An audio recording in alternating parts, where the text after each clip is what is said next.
আসসালামু আলাইকুম। সবাইকে স্বাগত জানাচ্ছি আমি নাইম ফাথম মুবিন। শুরুতে সংবাদ শিরোনাম। বাংলাদেশের সর্বশেষ গুরুত্বপূর্ণ আপডেট সংবাদে আপনাকে স্বাগত। শুরুতেই সংবাদ শিরোনাম, পরে বিস্তারিত। প্রথমেই জানাবো, বেড়িবাঁধের বরাদ্দের 1 টাকাও আর লুটপাট হতে দেব না বললেন নাহিদ ইসলাম।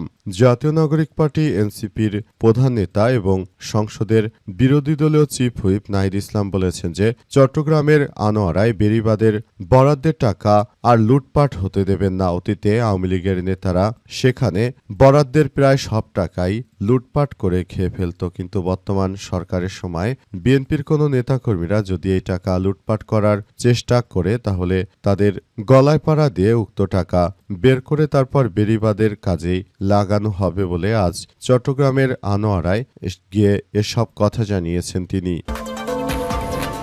এরপর জানাবো, বিএনপি জামাতের পাল্টাপাল্টি মিছিল ঘিরে চুয়াডাঙ্গায় উত্তেজনা। চুয়াডাঙ্গার দামুরহুদা মডেল মসজিদে জামাত ইসলামের নারী কর্মীদের আয়োজিত প্রশিক্ষণশালার ঘটনাকে কেন্দ্র করে দুই পক্ষের মধ্যে আবারও উত্তেজনা সৃষ্টি হয়েছে। পরিস্থিতি নিয়ন্ত্রণে ঘটনাস্থলে মোতায়েন করা হয়েছে পুলিশের সদস্যদের। অবস্থায় পুরো এলাকায় পরিস্থিতি থমথমে অবস্থা বিরাজ করছে। যে কোনো মূল্যে বিএনপি এবং জামাতের এই লাঠি মিছিলকে কেন্দ্র করে এলাকায় যেন ত্রাসের সৃষ্টি না হয় সেজন্য পুলিশের সদস্যরা ব্যাপক কার্যক্রম চালাচ্ছে বলে পুলিশের পক্ষ থেকে জরুরি সতর্ক বার্তা দেওয়া হয়েছে। এদিকে সংসদ ভবন প্রাঙ্গণে কবরস্থানে চিরনিদ্রায় শায়িত হলেন সাবেক স্পিকার জমির উদ্দিন সরকার। সাবেক ভারপ্রাপ্ত রাষ্ট্রপতি ও জাতীয় সংসদের স্পিকার, বিএনপির স্থায়ী কমিটির জ্যেষ্ঠ সংসদ সদস্য ব্যারিস্টার জমির উদ্দিন সরকারের দাফন সম্পন্ন হয়েছে আজ জাতীয় সংসদ ভবনের জাতীয় কবরস্থানে। রাষ্ট্র এবং দলীয় মর্যাদায় তাকে দাফন করা হয়েছে।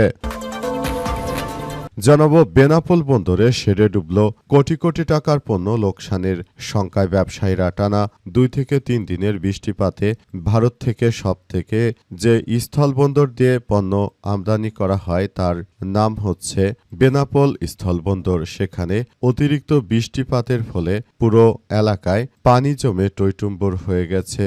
অবস্থায় আসলে যে কোনো মূল্যে সেখানে থাকা পণ্যকে বাঁচানোর জন্য তারা মোটর সেট করে শেডের পানি নিয়ন্ত্রণের চেষ্টা করছে। তারপরও সেখানে পানি জমে হাঁটু পানির মতো হয়ে গেছে। অবস্থায় কোটি কোটি টাকার পণ্য পচন ধরে নষ্ট হওয়ার আশঙ্কা করা হচ্ছে।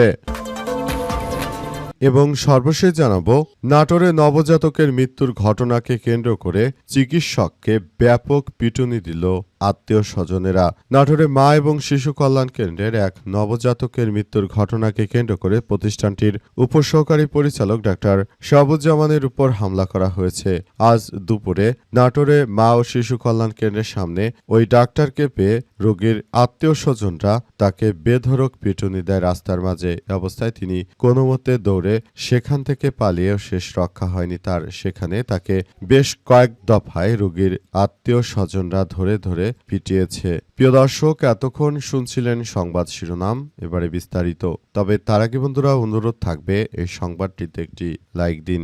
এই চ্যানেলে আপনি নতুন হয়ে থাকলে আমাদের সংবাদটি দেখতে দেখতে চ্যানেলটি সাবস্ক্রাইব করে রাখুন। কমেন্ট করে বন্ধুরা আপনার মূল্যবান মতামত জানিয়ে দিন আপনি বিশ্বের কোন দেশ থেকে বা বাংলাদেশের কোন স্থান থেকে আমাদের সংবাদটি দেখছেন এবং শুনছেন। আর বন্ধুরা, সংবাদটি আপনার সোশ্যাল মিডিয়া ফেসবুকে শেয়ার করে বন্ধুদেরও দেখার সুযোগ করে দিন। গাজা যুদ্ধে আপনি যদি নিরীহ ফিলিস্তিনিদের ভালোবেসে থাকেন বন্ধুরা, কমেন্টে ইয়েস লিখে পুরো বিশ্ববাসীকে আমাদের এই তাজা আপডেটটি দেখার সুযোগ করে দিন। এবারে বিস্তারিত। বেড়িবাঁধের বরাদ্দের 1 টাকাও আর লুটপাট হতে দেব না বললেন নাহিদ ইসলাম। চট্টগ্রামের আনোয়ারায় বেড়িবাঁধ বরাদ্দের 1 টাকাও লুটপাট হতে দেব না বলে মন্তব্য করেছেন জাতীয় নাগরিক পার্টি এনসিপির আহ্বায়ক ও বিরোধী দলীয় chief whip Nahid Islam MP. তিনি বলেছেন যে চট্টগ্রামের আনোয়ারায় সবচেয়ে বড় সমস্যা উপকূলীয় বেড়িবাঁধ। এই বেড়িবাঁধ নির্মাণের নামে অতীতে হাজার হাজার কোটি টাকা বরাদ্দ দেওয়া হলেও আওয়ামী লীগ সরকারের সময় তা লুটপাট করে খেয়ে ফেলেছে। চলতি অর্থবছরও বেড়িবাঁধ নির্মাণে বরাদ্দ রাখা হয়েছে। আমরা আপনাদের কথা দিচ্ছি, এবারের বাজেটে যত টাকা বরাদ্দ করা হয়েছে তার 1টি টাকাও কাউকে খেতে দেয়া হবে না। যারাই সরকারের বরাদ্দ করা টাকা খেতে চাইবে তাদের পেট চিরে তারপর সেই টাকা বের করে জনগণকে বেড়িবাদ উপহার দেয়া হবে। বিএনপির যারা চাঁদাবাজ, সন্ত্রাসী, রাহাজানিকারক যারা রয়েছে তাদেরকে বলবো যে দরকার হলে মাটি খেয়ে বেঁচে থাকো, তারপরও তোমরা এই ধরনের সন্ত্রাসী কার্যক্রম চালাতে পারবে না। তোমরা যদি এটা এভাবে করতে থাকো তাহলে ভবিষ্যতে আমাদের জন্য আরো ভয়াবহ এক বিপর্যয়কর পরিস্থিতি অপেক্ষা করছে। আমরা কোনোভাবে এই ধরনের ঘটনাগুলো মেনে নিতে পারছি না বলে জানান নাহিদ ইসলাম। তিনি আরো জানিয়েছেন যে পুরো বিষয়গুলো খুব দুঃখজনকভাবে এগিয়ে যাচ্ছে এবং আমরা বিষয়গুলো নিয়ে সবাই একসঙ্গে কার্যক্রম চালাচ্ছি। আমরা একটি পয়সাও বেড়িবাদের নষ্ট হতে দেব না বলে জানান নাহিদ ইসলাম। তিনি আরো জানিয়েছেন যে বেড়িবাদের টাকাগুলো যাদের পেটে যাবে তাদের গলার মধ্যে আঙ্গুল দিয়ে তারপর টাকা বের করে জনগণের টাকা জনগণকে ফেরত দেওয়া হবে বলে জানিয়েছেন তিনি। বিএনপি জামাতের পাল্টাপাল্টি মিছিল ঘিরে চুয়াডাঙ্গায় উত্তেজনা। চুয়াডাঙ্গার দামুরহুদা মডেল মসজিদ জামাত ইসলামের নারী কর্মীদের আয়োজিত প্রশিক্ষণশালা ঘটনাকে কেন্দ্র করে দুই পক্ষের মধ্যে আবারও উত্তেজনা সৃষ্টি হয়েছে। পরিস্থিতি নিয়ন্ত্রণে ঘটনাস্থলে মোতায়েন করা হয়েছে পুলিশ। আজ সন্ধ্যায় বিএনপি ও জামাতের নেতাকর্মীরা পাল্টাপাল্টি মিছিল বের করে। এ সময় জামাতের স্থানীয় নেতাকর্মীরা লাঠি মিছিল করেন। এক পর্যায়ে প্রশাসনের হস্তক্ষেপে পরিস্থিতি নিয়ন্ত্রণে আসে। দলীয় এবং স্থানীয় সূত্র ও পুলিশ সূত্র থেকে জানা গেছে যে শনিবার দামুরহুদা মডেল মসজিদের ভাড়া নিয়ে প্রশিক্ষণশালার আয়োজন করে জামাত ইসলামের নারী কর্মীরা। এই ঘটনা জানাজানি হলে সেদিন দুপুরের দিকে দুই পক্ষের উত্তেজনা সৃষ্টি হয়। এক পর্যায়ে প্রশাসনের হস্তক্ষেপে নারী কর্মীদের মসজিদ থেকে বের করে আনে প্রশাসন। এই ঘটনার জেরে দামুরহুদা ছাত্র শিবিরের সাবেক সভাপতি মোহাম্মদ সুমন মিয়ার বিরুদ্ধে উপজেলা বিএনপির যুগ্ম সম্পাদক মোহাম্মদ মন্টু মিয়াকে নিয়ে ফেসবুকে আপত্তিকর পোস্ট দেওয়ার অভিযোগ উঠে পড়ে। রোববার সকালে সুমন মিয়াকে মারধর করে পুলিশে সুপারদের ঘটনা ঘটে। শিবিরের সাবেক নেতাকে মারধরের ঘটনা জানাজানি পর সন্ধ্যার দিকে দামুরহুদা শহরে লাঠি মিছিল বের করে জামাত ইসলামের নেতাকর্মীরা। এই ঘটনায় উপজেলা বিএনপি যুবদল ছাত্রদল শহরে পাল্টা মিছিল বের করলে পরিস্থিতি উত্তপ্ত হয়ে ওঠে। এ সময় জামাতের নেতাকর্মীরা তারা লাঠি হাতে রাস্তায় নেমে আসে, তবে বিএনপির নেতাকর্মীরাও রাস্তায় নেমে আসে। এই ঘটনায় দুই পক্ষের মধ্যে চরম উত্তেজনা দেখা দেয় এবং পুরো পরিস্থিতি খুবই থমথমে অবস্থায় বিরাজ করছে। বর্তমান সময়ে সবার জন্য এটি অত্যন্ত দুঃখজনক ব্যাপার। সংসদ ভবন প্রাঙ্গণে কবরস্থানে চিরনিদ্রায় শায়িত হলেন জমির উদ্দিন সরকার। সাবেক ভারপ্রাপ্ত রাষ্ট্রপতি, জাতীয় সংসদের স্পিকার, বিএনপির স্থায়ী কমিটির জ্যেষ্ঠ সদস্য ব্যারিস্টার জমির উদ্দিন সরকারের দাফন সম্পন্ন হয়েছে। আজ জাতীয় সংসদ ভবন প্রাঙ্গণে জাতীয় কবরস্থানের রাষ্ট্রীয় ও দলীয় মর্যাদায় তাকে সমাহিত করা হয়। এ অবস্থায় আসলে দেখা গেল যে তাকে সসম্মানে রাষ্ট্রীয়ভাবে মর্যাদা দিয়ে তারপর মূলত তাকে সেখানে রাখা হলো। চিরশায়িত হলেন জমির উদ্দিন সরকার। তিনি এর আগে বিএনপির স্পিকার হিসেবে দায়িত্ব পালন করেছেন দীর্ঘদিন। তার নেতৃত্বে বিএনপি অনেক বেশি এগিয়েছে এবং বিএনপি দেশে একটি ভালো রাজনৈতিক পরিস্থিতির সৃষ্টি করেছিল।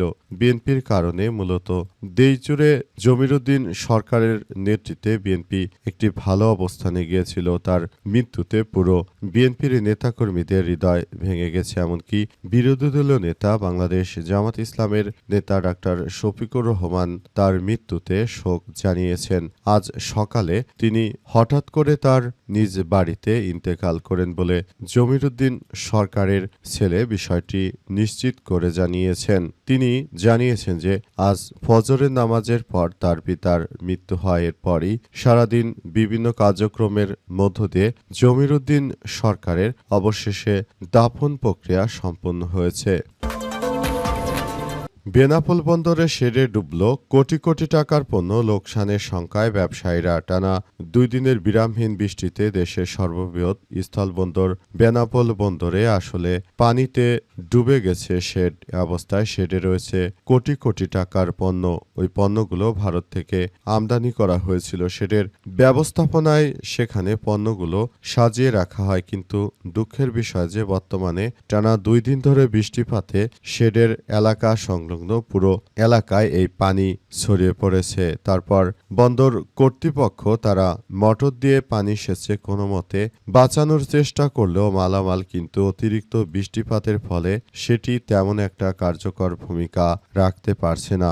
অবস্থায় সবাইকে আরও বেশি সতর্কতার সহিত কার্যক্রম চালিয়ে যাওয়ার জন্য বলা হয়েছে। বন্দর কর্তৃপক্ষের এই কার্যক্রমের কারণে মূলত যারা ব্যবসায়ী রয়েছেন ভারত থেকে কোটি কোটি টাকার পণ্য নিয়ে এসেছেন তারা মূলত তীব্র লোকসানের আশঙ্কায় রয়েছে। হয়তো এই পণ্যগুলো তারা এভাবে আনার ফলে তাদের আসলে লোকসানের মধ্য দিয়ে যেতে হতে পারে বিধায় এমন ঘটনা তারা আসলে উপলব্ধি করছে। অবস্থায় সবাইকে আরও বেশি সতর্কতার সহিত কার্যক্রম চালিয়ে যাওয়ার জন্য বলা হচ্ছে, যাতে করে ঘটনাগুলো যাতে আর বেশি বেশি না ঘটে সেটি সবাইকে এখনই খুব গুরুত্ব সহকারে দেখভাল করার জন্য বলা হয়েছে। যাতে করে পণ্যগুলো পচন ধরে নষ্ট না হয় সেটি খুব গুরুত্ব সহকারে দেখভাল করার জন্য বলা হয়েছে।